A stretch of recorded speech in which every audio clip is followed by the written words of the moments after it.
Hey, hey, hey, Anchorage. Hey, hey, hey, Anchorage. Hey, Anchorage.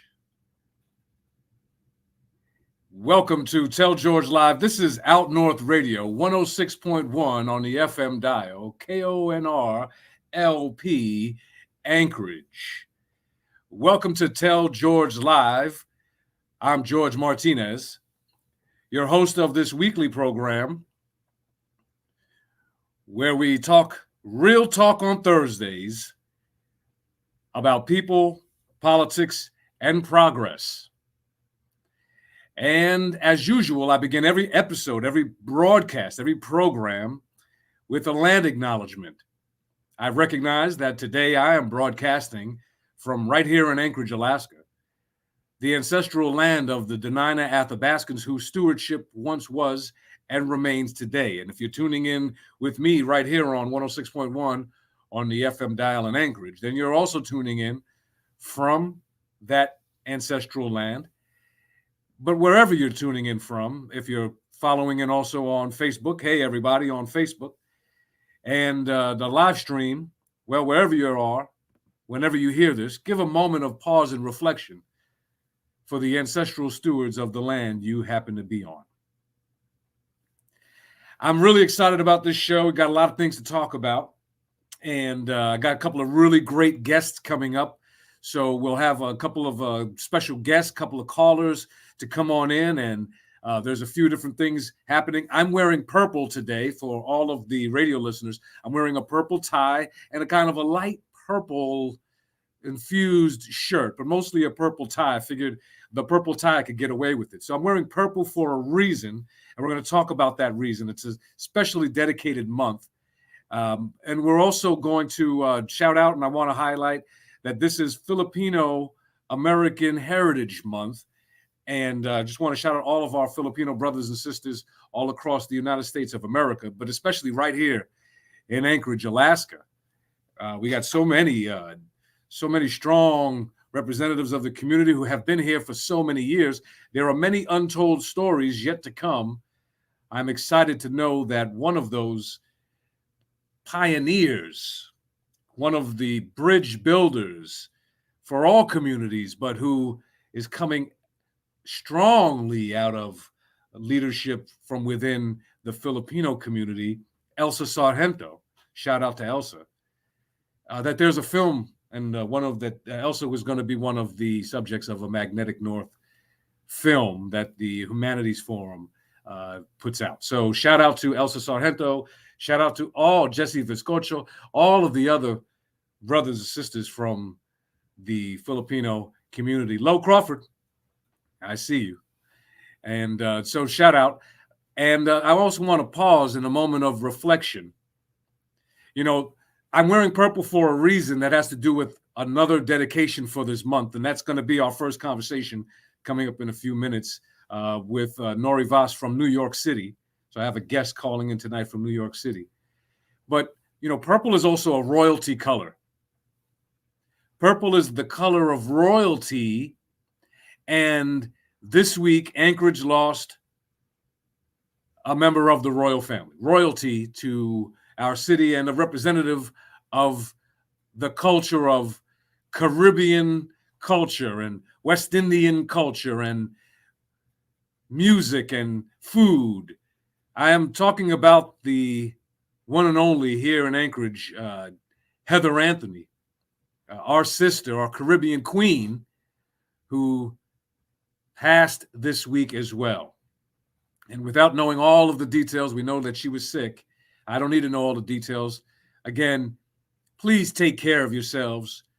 Please take every precaution as best as you can, as best as your health would allow. But we want everyone to be safe. I'm going to open my show this week with a song in dedication to Heather Anthony, the Caribbean Queen. And all of my music today that I'll pop in on the interludes will be dedicated to Heather Anthony. Everybody, let's go with the little Sister Nancy, Bomb Bomb, dedicated to Heather Anthony, the Caribbean Queen of Anchorage, Alaska.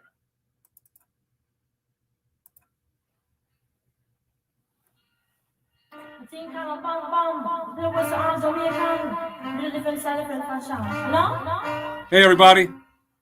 I hope you could hear it. Shout out to everybody that knew the Caribbean Queen. Shout out to Heather Anthony. We love you. We loved you. You're going to live on in our spirits and in our energy. This one's for you, sis.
Hey, everybody. Welcome back to the show. Shout out once again to Heather Anthony, the Caribbean Queen, and a friend and a strong supporter. Heather Anthony had great vision. She supported everybody that was in her orbit, and a lot of people loved her. So shout out to Heather Anthony, the Caribbean Queen.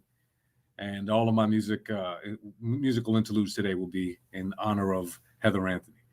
And I just want to honor all of the people who have lost loved ones, friends, associates, people close to you in whatever facet they may have been in your lives. It's been definitely a tough few years coming through the pandemic and all of the distance, the isolation, and the increasing trauma. And I love when I heard recently the shift. I believe in this, and I saw a person, Gary Ferguson, mention this in terms of a pivot in healthcare. And what he mentioned was that it really is about moving to healing-centric care, even beyond trauma-informed. Right? If there's a continuum, it's deepening the nature of healing as a core value. And I think that's an important pivot, and it's important to recognize now in today's environment with the amount of historic trauma that has kind of been unearthed meets the nature of the physical and public health environment that we all are in. Just take that moment of care, moment of reflection for yourselves. I think is really important. I'm going to come back a little later on with a special guest. Later on, Kevin McGee is going to join me later in the program. Is the local president of the Anchorage branch of the NAACP, and we're going to talk a little bit more about equity, conversation we started last week, and we're also going to get into and keep talking about redistricting. That process is happening now, and I want to keep bringing information to our public so you can pay attention, especially as I've mentioned before, if you're a radio listener and you live on the east side of Anchorage, you're going to really want to pay attention to my conversation later on in the broadcast with Kevin McGee from the NAACP about equity and redistricting and other things, because Kevin's a homeboy, and we may just get into stuff and just kind of go into some real talk as we expect. And I'm also going to mention a little bit about the Youth Commission. So let me just put a footnote in that. We'll come back to that. I had a little, I was uptight last week about some possibilities around the Youth Commission being sunsetted again. And there was, in fact, a sunset recommendation from the municipal auditors that appeared in the assembly meeting this past week on Tuesday. But assembly members leaped in front of it, and thankful for all of the assembly members who did that. They moved on a resolution to continue the youth commission and reauthorize it. So I think that that will move without um, any debate, and it will be a unanimous consent agreement, hopefully, and there won't be any amendments to alter it unless they're positive to, like, may potentially reduce or eliminate the sunset clause. So once again, a city that invests in its youth is a city that says it's investing in its tomorrow, and we need to continue investing in our young people and leadership platforms like the Anchorage Youth Advisory Commission. All right, everyone, I told you I'm wearing purple today. And so let me put on the screen for all of our at-home viewers an image. So for all of our radio listeners, I want you to see that I'm posting an image online of Awake's Domestic Violence Action Month, and it's a call to action around raising awareness of domestic violence. There's more information on this card. Awake, Abused Women in Crises, and more information on that organization online. You could just Google Awake Anchorage. But the call for action is join us in wearing purple on Thursdays to raise awareness of Domestic Violence Action Month. So we're moving from awareness to action. And today I have a special guest. We're going to bring him on in, and let's see if the audio works. And let's test this out as I add my friend Nori to the stream. Nori, let's do a sound check. Hey, can you hear me? I can, and I think our radio listeners can hear us too. And so, hey, Nori, good to see you. Thank you for joining us here Hi, in Anchorage. George. Hi, nice to see you again. Miss you out here in Absolutely. New York. Hey, well, I miss you. I miss New York. I miss just the energy. You know, there's a lot of energy, but I haven't missed it that much to really fight to go back. You know, there's something beautiful about the majesty and the spirituality of the land here. Yes, And once I first put my foot here in like 2007, even before I lived here full time, it called. And for me and my wife, it sang really strong in our hearts. So we're blessed to be here, and yes, we're thriving, you know, and we're thriving. So that's a good yes. thing. Right I'm on. glad you're there. I'm glad you're there, and you continue to do great work wherever you go. And we love Alaska, and we love what you're doing. And I'm glad to be here to share some things about Alaska and New York right now with you, and Yeah. Yeah. nationwide. Excellent. And that's what, you know, our conversation, everybody, for all our radio listeners, and hello, everybody that's online that's going to tune in now or later, is really around uh, a segment around Domestic Violence Awareness Month. But there's a whole lot of complexity to just learning and to appreciating that. We're not going to do it full justice, but in a short time period, I have a few kind of questions that I would love to open up this conversation and really hear your reflections. And I want to start off with with you sent me a message earlier, so I want to go into this the space of how you've come to this conversation, but I want to also honor your humility in that, you know, you wanted to be real clear about you know, being involved in this conversation and not being perceived as a professional expert, Right. right? And so can you share with us how you have come to being involved in both raising awareness and advocacy, but from your personal journey? Okay. Thank you, George. Thank you so much for having this show and inviting me on today. I glad to share openly with everyone, and I have the courage today to do so. I didn't have the courage or awareness within myself to be able to speak up until I reached out for help, and I was able to develop my story over 10 years, over a period of time with some professionals and a lot of help from counselors and different friends and other awarenesses that happened in the past thankfully for the work that's been done by organizations, courageous organizations, and even other survivors that spoke up. So it's not in vain when one person speaks up.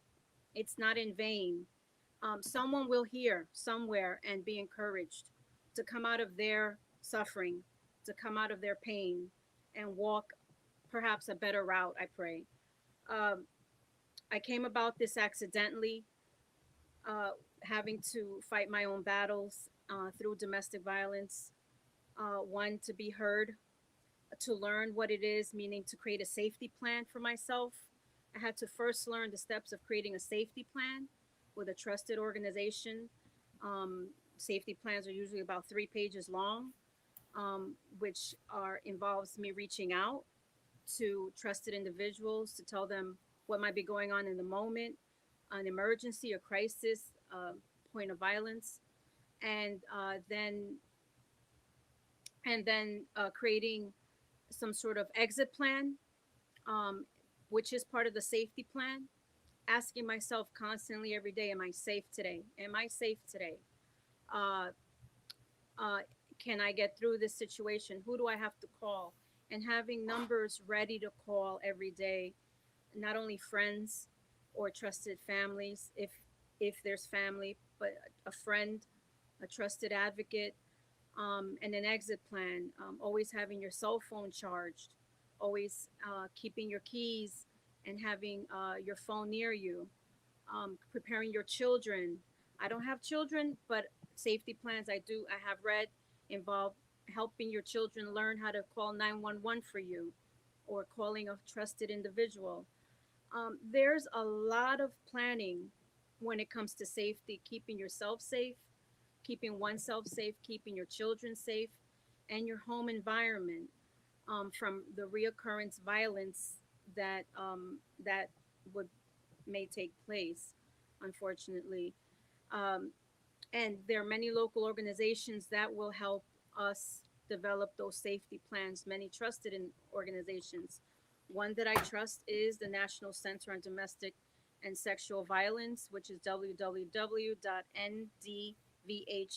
They have a very thorough safety plan. Also, any local organization, Safe Horizons, the National Domestic Violence Network, the National Center on Domestic Violence. Oh, okay. And asking the National Domestic Violence Hotline, which is always good to have on hand, is 1-800-799-SAFE or 7233, or TTY access is 800-787-3224. Um, there's someone I follow also very related to the Native American population, indigenous population of U.S. Her name is Corinne Gray Cloud. I thank her very much for providing me resources for the Native community, for the Alaska Native Women's Resource Center over there in Alaska at www.aknwrc.org. Yep. And they're part of the Network Alaska on Domestic Violence and Sexual Assault. So I'd like to thank Corinne on that. And you can follow her at Miss Corinne 86 on Instagram. Also, very wonderful Indigenous woman who I respect her work very much in the country. Uh, so after becoming safe and finding my own awareness within me and voice, um, I have been able to do a little bit more research legally on what can protect me and the reoccurrences of violence that are happening in my family, in my own family still, and trying to address those cycles that I probably broke in my life, but others have not in my Right. home. Right. So reaching out to legal resources has been a battle. Um, After you find a little bit of safety and some sort of hopefully therapy or supportive mental health services for the stress and the pain that it may traumatize us with, um, there is legal help also available, and two legal protections, national protections that I'm looking into right now, actually, and sort of trying to figure this out with my local legal network here, is the it's called the VAWA Act, the Violence Against Women Act, um, Reauthorization Act of 2013, signed by former President Obama, and it's abbreviated VAWA. It has to do with a lot of the funding that a lot of domestic violence local organizations and family law and domestic violence law units are funded by. There's a current debate on it, that they're only, and I don't know if this is anyone else's experience, and I would love to hear if it If is. you if you if But you're listening in and you have a question or a comment, send it in the chat. We'd love to get you on in the conversation with Nori from New York, who is sharing with us about Domestic Violence Awareness Month and their own personal journey to coming into this work and into this action. thank you. The current funding for domestic violence includes only intimate partner. Most of the funding is for intimate partner. Now, persons like myself uh, that we're facing family violence, where it's not necessarily intimate partner, but family relations, Mm-hmm. non-intimate. Um, there's a problem running into whether that's covered under WAVA, VAWA, excuse me, VAWA. So Mm-hmm. I'm asking my state. I will continue asking them now, and asking local organizations um, exactly what this funding covers. Does it cover family relationships? And looking into it. And the other another law, federal law protection that came into play in Is 2018 this was the actually out Power? of. I'm sorry. Is this the Power Act? Right, that came out of Alaska. Okay, yeah, I wanted everybody to lean in extra carefully now, because uh, we Lean all in. know, yeah, lean in extra carefully. When you first reached out to me, this is one of the connections about kind of this conversation was through this Power Act. Yeah, tell us about it. And okay, so in 2018, your Senator Dan Sullivan uh, introduced introduced the bill actually in 2015, and it got signed in 2018, called the Pro Bono Work to Empower and Represent Act of 2018. So that act is a federal protection. Every state is responsible, and it's a mandate. All the district courts in every district court chief judge is responsible to encourage pro bono services, pro bono services for the protection of domestic violence, sexual assault, date rape, and stalking survivors and victims. Mm. Uh, uh, Pro bono is supposed to be encouraged. Not only that, there in states that have already been it's been implemented, such as Michigan, they also encourage victims and survivors of such violence to come up to speak up about their experience in getting processed, in fighting legally, getting orders of protection, and if they've been resources, if they've been having a hard time getting resources, and and whether they've had a hard time obtaining an attorney. Now, one thing that is for certain here in New York and across the country, and the reason for this Power Act of 2018 was because it's been shown statistically by the legal community and many domestic violence advocates that legal representation is one of the most critical things to have in fighting violence, domestic violence, in overcoming, in reducing violence, and surviving and trying to um, pass get past the trauma and live a better life. Is legal representation for not only orders of protections but justice, and having a voice in the very tumultuous family courts, family courts. All of the different processes. That's right. Yeah. Yep. Yep. So legal representation has been a hindrance in many survivors and victims not having many Yeah. survivors not having legal representation, adequate legal representation. District courts are now responsible, mandated, to encourage pro bono. So I'm looking into that also myself. I'm trying to advocate for myself because I don't know how it will work out yet.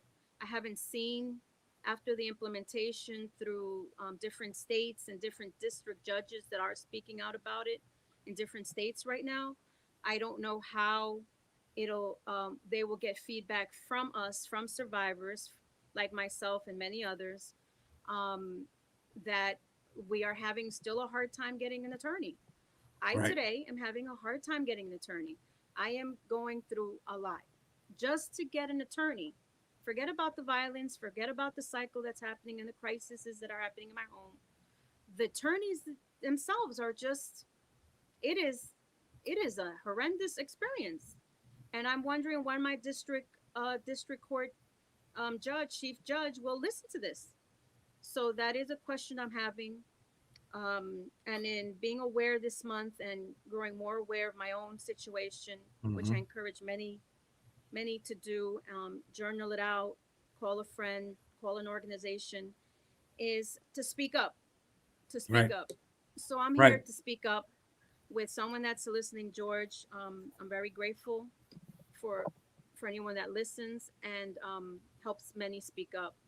To please There are speak up. there are a few people listening. We're here, Anchorage, Alaska, 106.1 on the FM dial, and we do have a listening audience. So, to your point, I hope what you're sharing resonates with someone to give them what they need right now, whatever it is that they need right now to be able to take some of those first steps forward. But I wanted to hit on that point because I want people to recognize how you've come to this work, and just to recap that, I say that because I recognize the work it takes to dig into stuff even on your own behalf, to raise your voice. So I recognize the layers of work in that way.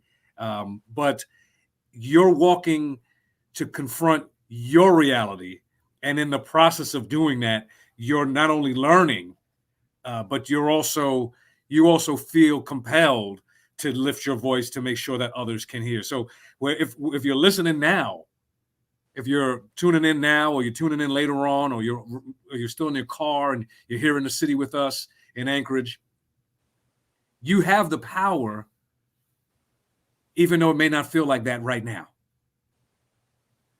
You can take a step forward, and by taking a step forward, you can not only change your situation, but you can affect the prospects for others. Yes, That's a powerful message, Nori. yes, yeah. It's a Every powerful day, transformation of turning some heat and nastiness into opportunity to grow and to positively inspire others to do the same thing, even if it's for their, just like you said, it's for your journey, for your survival, for your healing, for that of your yes. family, breaking the chains. I definitely encourage everyone to reach out to you, to your show, which is very welcoming, and uh, to anyone But we trusted. And we got a number here. I'm going to share that. When you were saying before, I want to make sure that you did share information about an Alaskan organization. So that was a shout out. But the one locally that I mentioned earlier is they have a 24-hour crisis hotline. And this is Awake, Abused Women's Aid in Crises here. And so they are part of the national network. They are the local ones that really lead in advocacy. And but they have a 24-hour crisis support line. And that number for anybody that's tuning in is 907 272 0100. That's 907 272 0100. That's the 24-hour crises support line. Awake's mission is to provide domestic violence, safe shelter, intervention, and prevention. Their core values are advocacy, compassion, dignity, and collaboration. And if you think you're alone, let me just, I want to close with this one, Nori. Um, I shared with you, just the recognition that we have a tremendous legacy scourge here in Alaska with respect to, domestic violence, interpersonal violence, violence against women, and then obviously we're part of the the the terrible missing and murdered Indigenous women's belt. So, but I love what how you responded to me in terms of just the layers of complexity and some of the hidden victims of domestic violence that we don't think about beyond some of. Can you just share that reflection so that people who are listening could know maybe that they're not alone? Sure. I didn't know that if I could talk about this because it is a story of mine, very personal, where I grew up. The first experience I had as a young child watching domestic violence was actually LGBTQ domestic violence. I grew up in an environment where the person that raised me, a gay individual, a gay man, had his run-ins with violence, his own relationships. I was too young to understand what relationships, but I did see the violence in my home with his whoever he brought home, and whoever he had these friendships, relations. I was too young, but I watched violence at a very young age in my home, and it was violence of from the gay community. My Like I said, the person that raised me was a gay individual, and I loved him, and I took care of him. After when I got older, I tried to watch out for him because I saw violence around him. So I tried to help him not have violence anymore. And then it did affect me. Some of those situations did affect me at a very young age. The violence that I had to watch, it did personally come close to me and hurt me physically. So um, it was again, it involved the LGBTQ community that he belonged to here in New York City. So um, and then living in New York City here, I came to find out it is a big part. Domestic violence does affect a lot of the community, LGBTQ community in New York, and it's not just the women issue. That's right. I grew up knowing, I grew up personally not thinking it was a woman's issue, that it was a man's issue because Mm. of my Your guardian, my experience, correct. right. Growing up, I saw the violence first with a man, so a gay man. So it's uh, and then I the world of DV at a teenage life opened up, that I became aware of Right. who it affected. Then there was a time in my life I wanted to try to get into a DV shelter, and the DV shelters are full here in New York. For over 5 years, they're full. So it's very hard to get into a DV, domestic violence shelter. They're always full. So there I saw that affected mostly women and children. Um, Now, domestic violence affects everyone. It's not a gender issue. Um, Men are also affected by it. The gay community is also affected by it. Immigrants, and Yeah. definitely Yeah. uh, the indigenous population. Um, so there's many layers, definitely, to who's affected by this, um, and also um, professional statuses. It's not just poor people. Domestic Mm. Good violence point. has Good point. affected Yep. many prominent people Yeah. of higher class, of higher economic class, income brackets. There really is no, there really is no discrimination in that. But the funding for pro bono services, that is a little bit Targeted. more specific, targeted.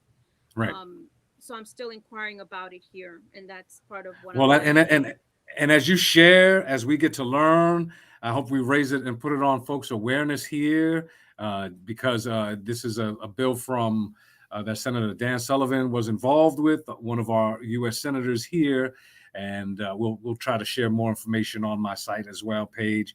Nori, I really want to thank you for, first of all, presenting such a vulnerable truth here publicly, to the folks of Anchorage, and to everybody else that's tuning in online. I really appreciate you for being a voice for sharing your journey. I hope that people who are tuning in and who will hear the live or the echo of this will feel encouraged, feel that that they're not alone, that there are networks of people out there to assist.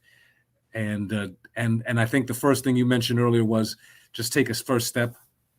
Don't just raise your voice. You know, I think that's Create important. A safety plan. Oh, that's right.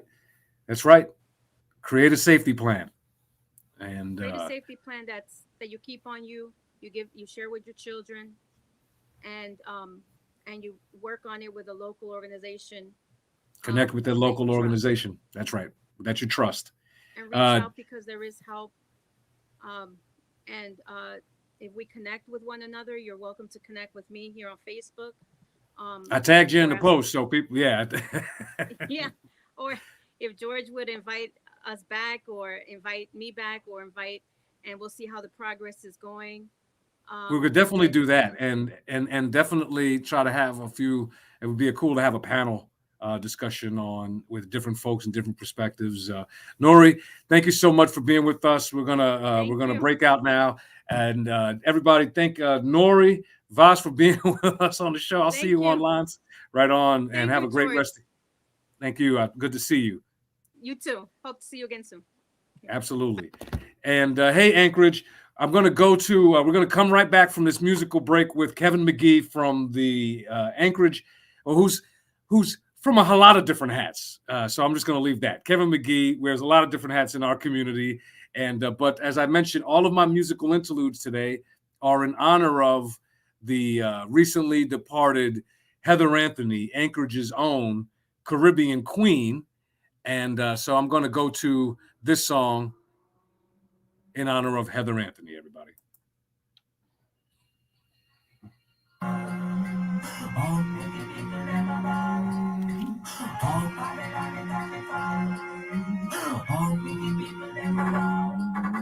Like mountains round about Jerusalem, so is the Selassie high. Around higher than I, like mountains round about Jerusalem. So is the Selassie high. Around higher than I. Ringers and DJs, hypocritical mockers. Come like you come here for control and crackers. Babylon cool, you let the fire like fritters. Little sizzler. Like say, with the icons, all free up the knowledge for the youth and you producers. Words, littering is all your litters. Flattering lips, this a come you like litters. All TV personnel and all radio announcers. Hey, journalists just get missing on your papers. Not deceive about you, where you fling every power. Yo, blessing just a show us is last year. A big government and shoulder like mountains round about Jerusalem. So it's a Selassie, seated with high, hey, like mountain.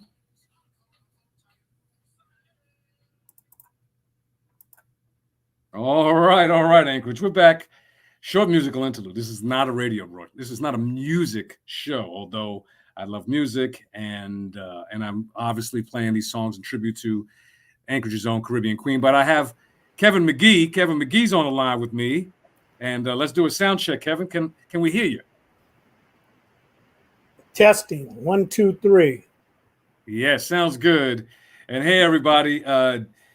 I'm happy to have. What a great conversation I just had, Kevin, with a friend from New York, a person that has known me for a while and has been a supporter in the background of the work that I've done, and reached out about really wanted to share a little bit about Domestic Violence Awareness Month. And so I want to shout out Nori for connecting with us and for being so vulnerable in those stories.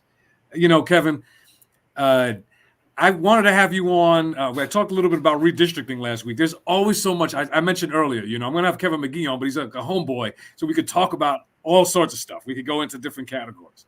But what's up top of my mind today is a little bit about what we mean when we say, when the community is calling for equity, what we mean by that. What does that mean, so that we can have a better sense of what we hope for in the aspiration of things like Anchorage's chief equity officer. Okay, so like when we think of equity and we think of Anchorage moving in a direction, what do we mean by that? What are the hopes?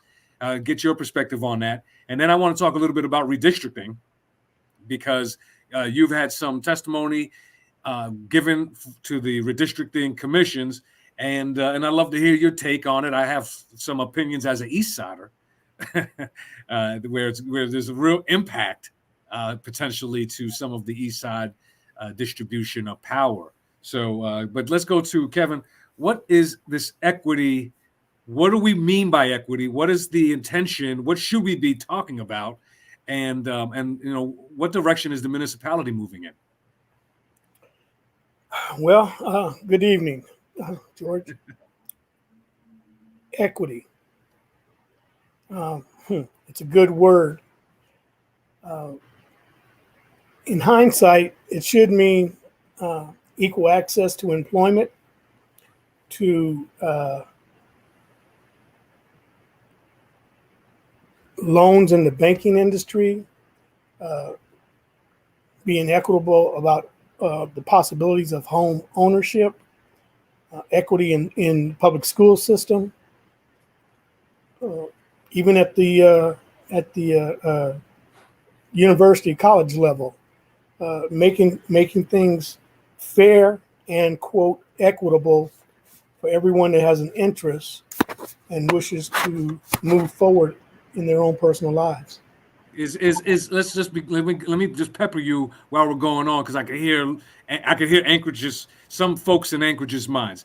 Are we talking about special giveaways and handouts, Kevin? Negative. Okay. All right. Negative. Nothing is free in life. There's no free lunch. You have to go out there and earn it, but it has to be a fair opportunity.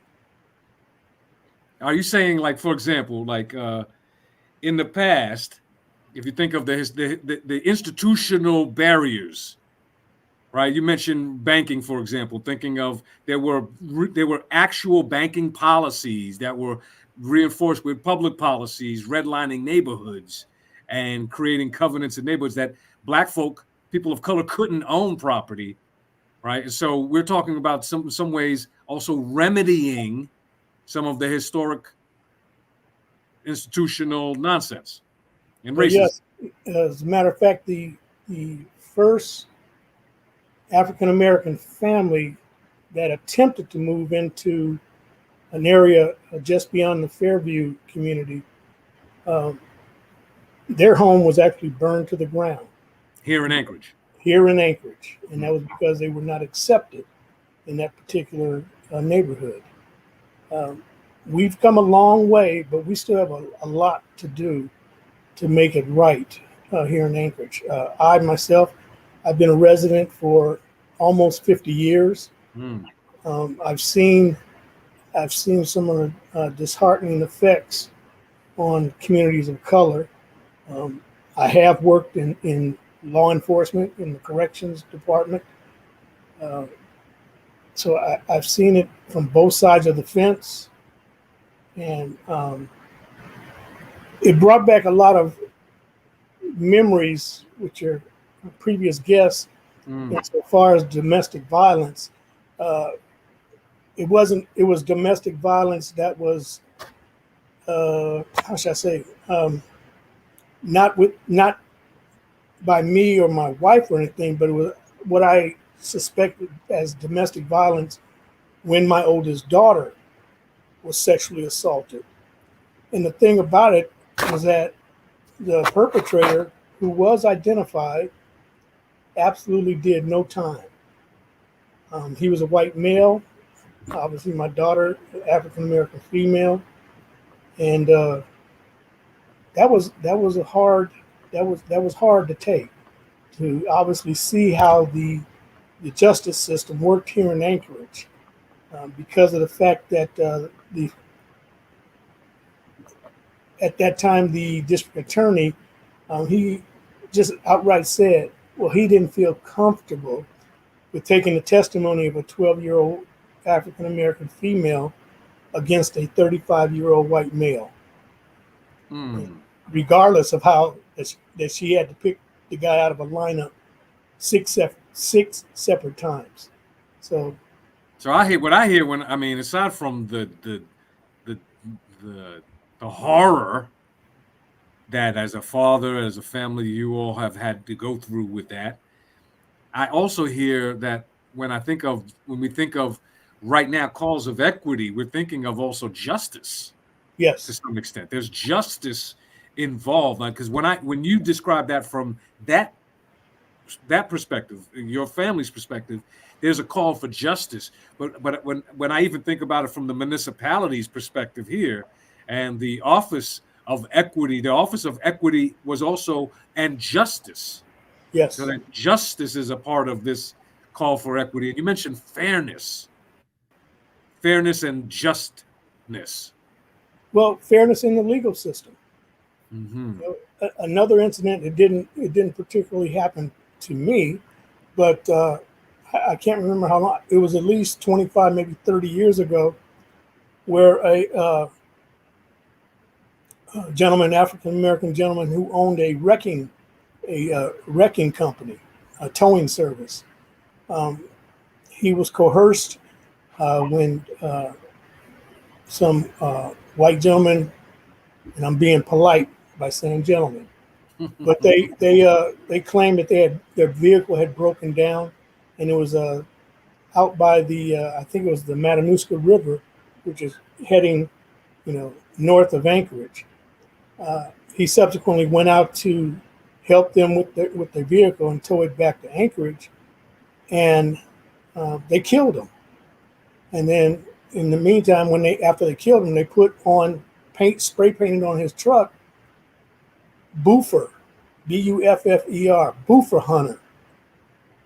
And I don't particularly know what came about that, but it was just a fact that, to lure a black man out to just turn around and just kill him for no reason, when his responsibility was to come out and attempt to help.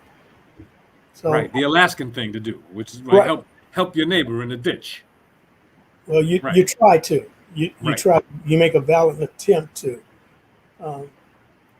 Well, I mean, this conversation around, so like, give me your perspective of where the city is with this work, and how far away, and what are we doing right now? Are we moving in the right direction as a city? I know I have my opinion. I think I know where you're at, but let's bring it to the listeners. Everybody, this is Out North Radio 106.1 on the FM dial, and I got Kevin McGee on the line with us, and we're having a conversation around equity, justice a little bit in terms of what the municipality is doing in that office, and then I want to pivot right into redistricting, because when I think of equity, I also think of redistricting. And I had a Kumagu from First Alaskans on recently. We did have a little bit of a kind of informational conversation, but I'd like to also get like the Black perspective on redistricting and why we need to really pay attention. Sure. Well, in my opinion, Anchorage is on the verge of going backwards. Yes. Speak on it. We had a gentleman, for the first time in Anchorage history, we had an equity officer. Mm-hmm. Young black man that came, I think, out of the state of Oregon. Portland. Yep. And since this was the first in Anchorage history to have an equity officer, I think his responsibility was to see and make attempts at making things equitable, for the minority community in Anchorage. Mm-hmm. Whereas we've been identified nationally as one of our neighborhoods, the Mountain View neighborhood, as being the most diverse community in the nation. And it's typically what has been happening is that we were starting down the path of attempting. Mr. Armstrong was, he was just, I think he's only been in the job for 6 months. Very short time. And he was attempting to try to point out the deficiencies within our community and to look for ways to make it better. And rather than seek the assistance and the input from the equity officer, our mayor subsequently fired him. Now, in his efforts at firing Mr. Armstrong, the mayor took it upon himself to violate Anchorage ordinance. Right, he broke the law. He broke the law. The ordinance specifically says that the mayor can terminate an individual, but it must be with cause. Right. And he has to have a majority of the assembly support that decision. Mm. And in the meantime, that decision was not even brought to the assembly's attention until after the fact. Mm. So it doesn't help the problem, because what that entails is that people get a misconception. Is there equity in Anchorage? Well, with this occurring, no. You would say no. And I can tell you, I worked on some of the framework of what that office would become, and some of the behind the scenes framing, and what I could share is that beyond calls for justice and moving forward and bringing our city, not moving backwards, and bringing our city forward and moving Anchorage forward, beyond that, there's also, to your point, not falling behind. Like, beyond moving forward, there's not falling behind. And that's important on the other side, because there are federal dollars that come into the municipality that we are obligated to work through different types of equity strategies, and we don't. And we can lose federal dollars if we don't improve our position around women and minority-owned businesses, for example, and contracting. And so there are many areas that we need to improve on just to keep the back end from falling down. Even if not moving forward, to your point, not going backwards should at least be the value. If you don't know how to move forward with leadership, okay, but can you not unpack things that we have to then go backwards on? Right, not regress. Right. And on that note, on regression, redistricting. Let's do about 3-4 minutes on redistricting, because you've had testimony, you got a perspective. What should we be paying attention to? And what should people, first of all, why should people be paying attention? And what should they be paying attention to right now? What's in the balance when we talk about redistricting, especially for communities of color? Well, to bring people up to speed on what is being impacted, first I'd like to make note that last month, the U.S. Senate Democrats introduced the Freedom to Vote Act, a bill that would dramatically change how congressional districts are drawn up across the country. The Republican Party in Alaska is supposedly a deep red state. There is an opportunity to change that, but first and foremost, people have to come out and vote. There's no ifs, ands, buts about it. The redistricting that's being planned, of what I testified on, I believe it was last week. Yep. Last Monday. So yes, last Monday. So one of the presenters are representatives of the Alaska Republican Party. Now, one of the gentlemen that spoke was formerly, I think he was the chair of the Alaska Republican Party. The map that they are proposing would almost disregard the communities of Government Hill and have a negative impact on the community in Muldoon. Yep. Because what they were proposing in their maps were to combine the Eagle River and Muldoon area as one, and subsequently combine a portion of Eagle River with Government Hill. Now, by no means is there a diverse of a community in Eagle River as there is in Muldoon, on either one of those. Muldoon or Government Hill? It doesn't even exist, So, for all intents and purposes, it was to overtake and to suppress the minority vote within those two communities. Redistricting the last time it had a supreme negative impact was when the Muldoon area that our former Senator Betty Davis was Alaska State Senator, a Black African American who lived here in Anchorage for a long time. She is subsequently being honored next weekend. I think it's next weekend, right, with the renaming of our East High School to become the Betty Davis East High School. I might be missing the name in source, but that's a huge honor. But she lost her position as being a state senator due to redistricting. Right.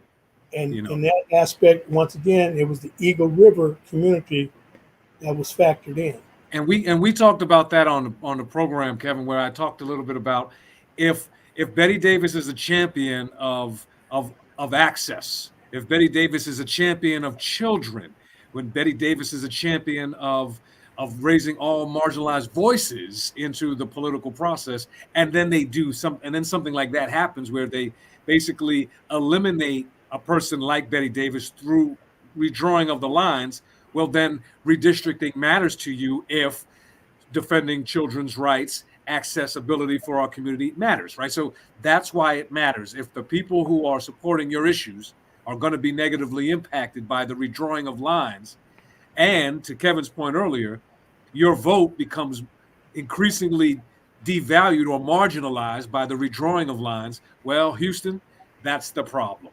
And Kevin, we're just about at time. You're gonna be a regular, so we're gonna just bring you. We're gonna just have regular conversations, and so I know you got a lot of busy schedule, but I'm gonna go out on this. The first, any final thought that you want everybody to know right now? Take it away as the message for the week, for you. Next week on the 24th, there will be I think it's next week. No. Anyway, it's coming up. Another hearing on the redistricting. Okay. Will be here in Anchorage. I'm looking at that information might be on akredistrict.org. It could be, yes. Okay. More than likely, it may be, but another meeting is coming up here in Anchorage. And what is essential is that the minority community come out. They've got to come out and testify, and you need to be aware of what is being proposed. Yes. Okay, we'll put that and we'll push that on. I'll get that information and we'll make sure that I don't think it happens before next Thursday. So I think it's after next Thursday, and we'll push that again next week. And this will not be the last conversation on redistricting. East Side, pay attention. It's going to affect us a whole lot. But I'm going to end off, Kevin, with this final tribute to Heather Anthony, the Caribbean queen who passed this week, unfortunately, right here in Anchorage. And so let's go to this tune. Thank you, Kevin, for being with me. I'll see you soon. Thank you. All right, sir. Hey, everybody. We're going to this last song before I get off the air. And let's go to a little Beanie Man.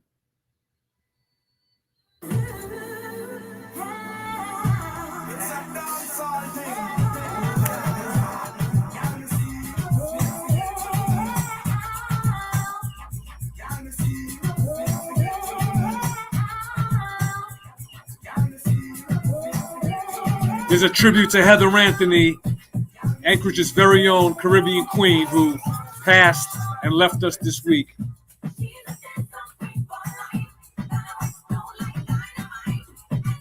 She's our dancehall queen for life.